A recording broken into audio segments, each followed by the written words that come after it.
할렐루야, 우리 하나님을 찬송합니다. 오늘 또 말씀 공부하는 시간입니다.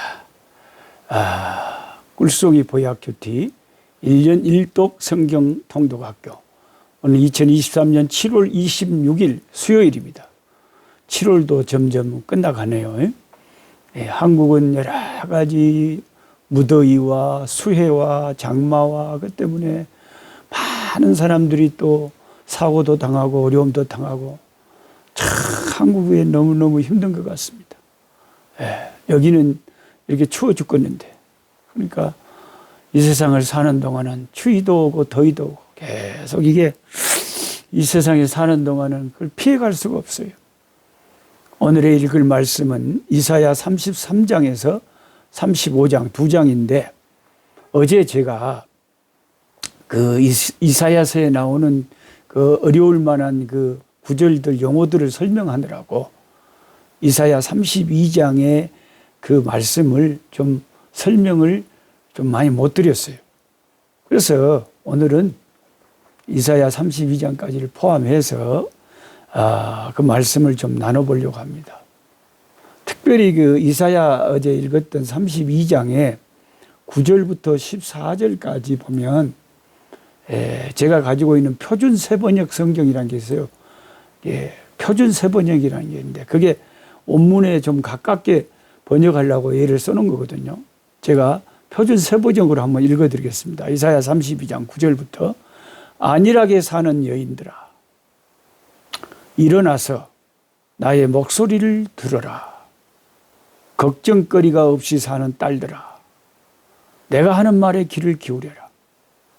걱정거리가 없이 사는 딸들아, 1년이 채 되지 못하여 몸소리 칠 일이 생길 것이다.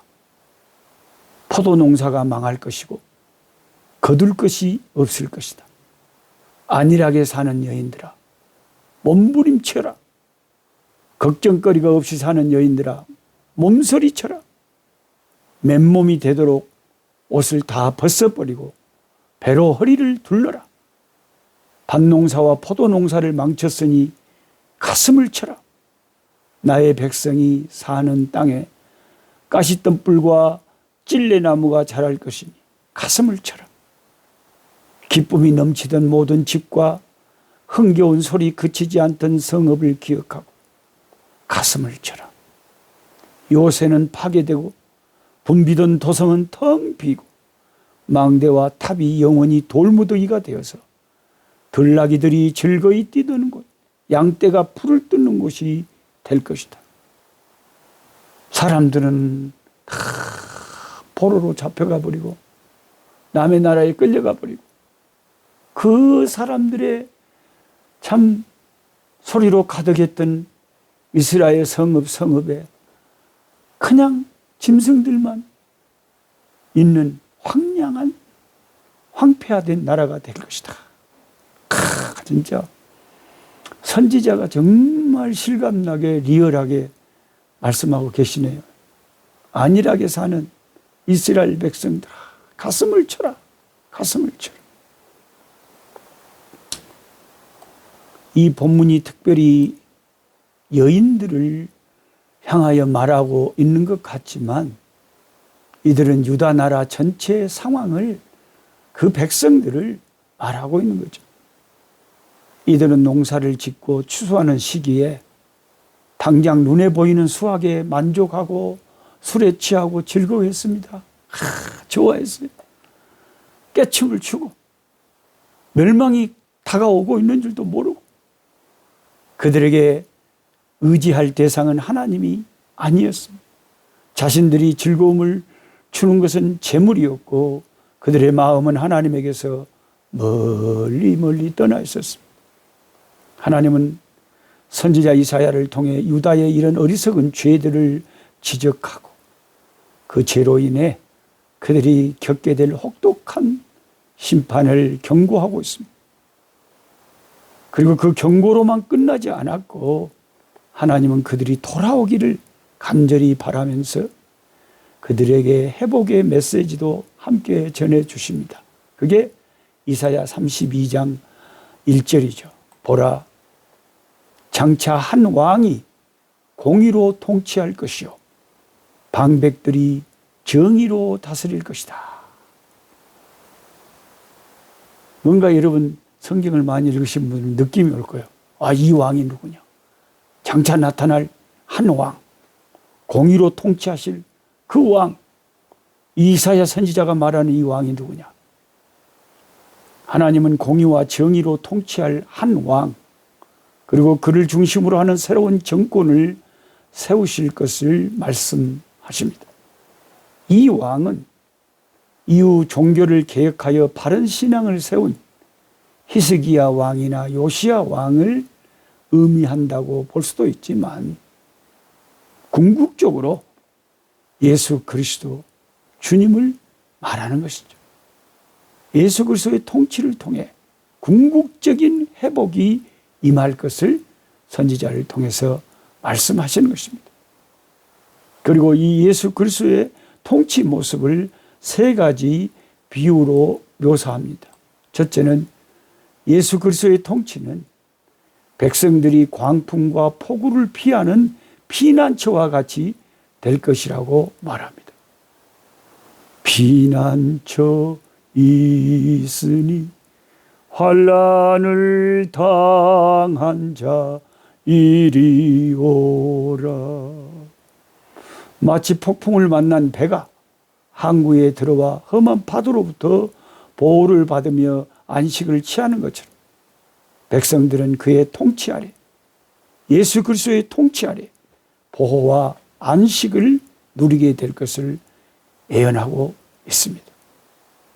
두 번째로 예수 그리스도의 통치는 메마른 땅에 흐르는 냇물과 같을 것이라. 광야 메마른 땅에 흘러넘치는 그 냇물, 그 냇물이 흐르는 곳마다 생명의 역사가 나타난다. 물이 흘러가는 곳마다 말라붙어 있던 땅에 새로운 생기가 돌고 살아나는 것처럼 예수 그리스도의 통치는 강팍함으로 메말라 있는 모든 사람들의 마음에 생기를 불러 넣어준 주님이 임하실 때 모든 사람이 살아나는. 참 예수 그리스도를 모르다가 주님 앞에 나와서 교회에 나와서 말씀 듣고 생기의 말씀을 듣고 그 영혼이 살아나서 기뻐하는 그런 구원받은 사람들을 보면 얼마나 그 영혼들이 귀한지. 이 세상에 한 생명 태어나는 것보다 천국의 백성 한 생명 태어나는 게 더 귀한 거죠. 세 번째로 예수 그리스도의 통치는 큰 바위 그늘처럼 될 것이라고 말합니다. 그리고 이러한 예수 그리스도의 통치로 인해 이사야 32장 3절 4절은 막혔던 눈, 막혔던 귀, 막혔던 마음, 막혔던 입술이 회복될 것입니다. 그게 다 열리는 거죠. 지금 세상 사람들은 하나님을 찬양하지 못하잖아요. 왜? 입술이 막혀 있어. 마음이 막혀 있어. 그런데 주님이 다스릴 그 나라가 되면 다 열린다. 귀가 열리고 입술이 열리고 마음이 열리고 눈이 열리고. 그리고 이사야 32장 15절 20절은 예수 그리스도의 통치로 인해서 무너진 이 세상의 모든 무너진 것들이 변화되고 세워질 거예요. 주님이 오셔서 다윗의 무너진 장막을 일으켜 세워서 우리를 새 예루살렘 성에서 통치하시고 다스릴 것입니다. 너무너무 기다려져. 너무너무 소망이다. 주 예수께서 재림하여 다시 오실 때 광풍과 폭우 속에 있는 자들에게, 물이 없어 메말라 있는 자들에게, 내리쬐는 떼약볕으로 기진맥진한 자들에게 쉼과 그늘과 생명의 역사가 일어날 것입니다. 참 그것이 우리가 주님을 기다리는 참 소망이 되는 거죠.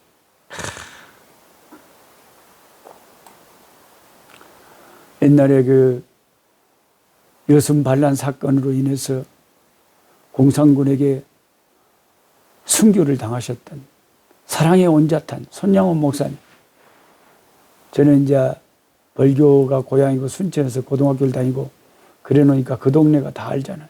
이어서 애양원에 자주 가보면 우리 손양원 목사님 다 기념관이 다 있고요. 지금도 거기 있는 성도들은 성경도 많이 읽고 기도도 많이 하시고 대단하신 분들이 계셔요.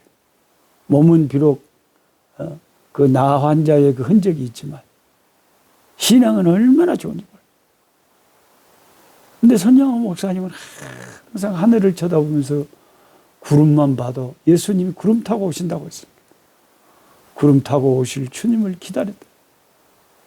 저 하늘 이상한 구름만 떠도 행여나 예수님이 오시는가. 그렇게 하늘을 바라봤다. 예. 그러니까 주님을 그렇게 소망하며 옛날 성도들은 살았다. 오늘날 우리 교회 가보면 메시지도요, 목사님들의 설교도 너무 현실적이고 현대적이고 현대 교인들의 기만 이렇게 즐겁게 해주는 메시지가 많지. 정말 그 앞서 갔던 신앙의 선배님들이 그 소망했던 그 주님의 재림, 다시 오실 그리스도, 거기에 표대를 세우고 거기에 맞추고 사는 신앙은 참 요즘 참 옛날의 추억이 되어가는 거예요. 그래서 저는 소망의 설교를 하는 걸 좋아합니다. 예, 소망의 설교. 그거보다 더 우리가 뭘 바라고 살겠습니까? 먹고 마시고 뭘 입을까, 뭘 마실까, 어디에 살까, 뭔 집에 살까, 뭔 차를 탈까, 그런 것만 우리가 관심이 있을 것이 아니라 다시 오실 그리스도를 생각하고 기다리고 소망하며 살아야 되겠습니다. 기도하겠습니다. 하나님 아버지, 안일한 여인들, 농사 잘 지었다고, 돈 좀 벌었다고, 무서운 심판이 다가올 줄을 모르고 그저 하나님 없이 즐거워하는 그 안일한 여인들에게 이사야 선지자는 가슴을 치고 통곡하라고 외치고 있습니다. 그리고 한 왕이 오셔서, 우리 주 예수 그리스도가 오셔서 영원히 우리를 공의와 정의로 다스릴 것임을 선포하고 있습니다. 이사야 선지자의 말씀이 아멘인 줄 믿습니다. 주님께서 성령으로 그 선지자에게 그렇게 예언하고 말씀하게 하신 줄 믿습니다. 오늘 우리가 바쁜 현대의 삶을 살지만 항상 주 예수 그리스도의 재림과 만날 것을 소망하며 살 수 있는 우리 신앙인들 되게 하여 주옵소서. 예수님의 이름으로 기도하옵나이다. 아멘. 약한 자 힘주시고 강한 자 바르게 주 함자 정택함이 주님의 뜻이라.